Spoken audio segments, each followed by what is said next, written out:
نہیں آ رہا ہے, لوڈ شیڈنگ بھی نہیں ہے, سب سیٹ چل رہا ہے. اس نے کہا پہلے پاکستانی ہیں جو اتنے اچھے حالات بتا رہے ہیں, کہاں رہتے ہیں؟ اس نے کہا دبئی میں رہتا ہوں میں. اس نے کہا دبئی میں رہتا ہوں. پھر اس نے پوچھا کہ آپ کے ماموں کیا کرتے ہیں؟ اس نے کہا گالیاں دیتے ہیں. ماموں کا کام صبح سے شام کیا ہے؟ حالات ایسے ہیں نا, حالات ایسے ہیں کہ ماموں کا کام صبح سے شام سوائے گالیاں دینے کے. انگریز کچھ دن یہاں رہ کے جائے, جیسے معین اختر کے ماموں گالیاں دیتے تھے نا, انگریز انگلش میں ایسی گالیاں دے گا. کچھ دن یہاں رہے تو صحیح, یہ تو ہمارا حوصلہ ہے. تو اس نے کہا گالیاں کیوں دیتے تھے؟ اس نے کہا مالک مکان پانی کے پیسے لینے آ گیا تو ماموں اس کو لے گیا, بولے تو ایک لوٹا بھر کے دکھا. پانی ہے نہیں, پانی کے پیسے لینے آ, تو ایک لوٹا بھر کے دکھا. کہہ رہے بیٹھے بیٹھے لائٹ چلی گئی تو ماموں نے بلب کے رشتہ داروں کو گالیاں دینا شروع کر دیا. بلب کے رشتہ داروں کو. تو ہم جس ماحول میں رہتے ہیں, مسلمان کا بہت بڑا ظرف ہے. وہ ایک عورت کے لیے بڑی قربانیاں دیتا ہے, بڑی اس کو عزت کے ساتھ گھر میں لے کر آتا ہے. اس کے بچوں کی کفالت, اس کے باپ کو عزت دینا, اس کے بھائیوں کو عزت دینا, اس کی ماں کو عزت دینا.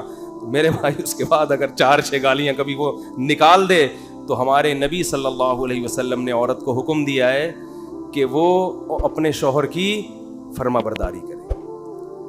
نبی نے کیا فرمایا؟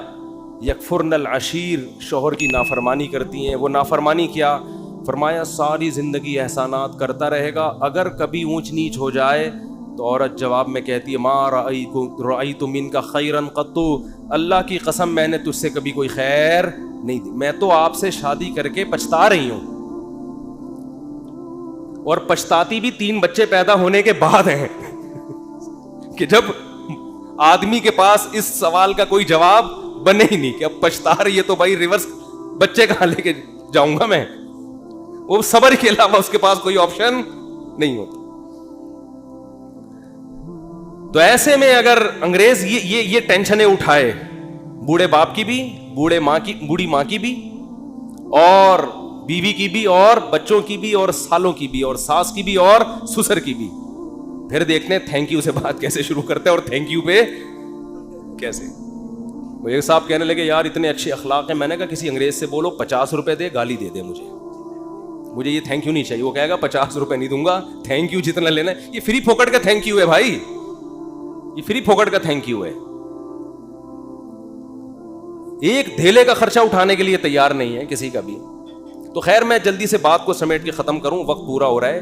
تو رسول اللہ صلی اللہ علیہ وسلم نے فرمایا پیسہ کمانے سے منع نہیں, پیسے کو مسلط کرنے سے منع کیا. ہدف یہ نہ بناؤ. دیکھو پرندہ بھی صبح, پرندہ یہ نہیں کرتا کہ اللہ پہ توکل کرے تو اب گھونسلے میں ہی دھرنا مار کے بیٹھ گیا, میں نے صبح جانا ہی نہیں. یہ کوے جتنے ہیں نا یہ وہیں بیٹھ گئے, لیاری میں بیٹھ گئے اور سرجانی ٹاؤن میں بیٹھ گئے کہ چھوڑو یار اللہ پہ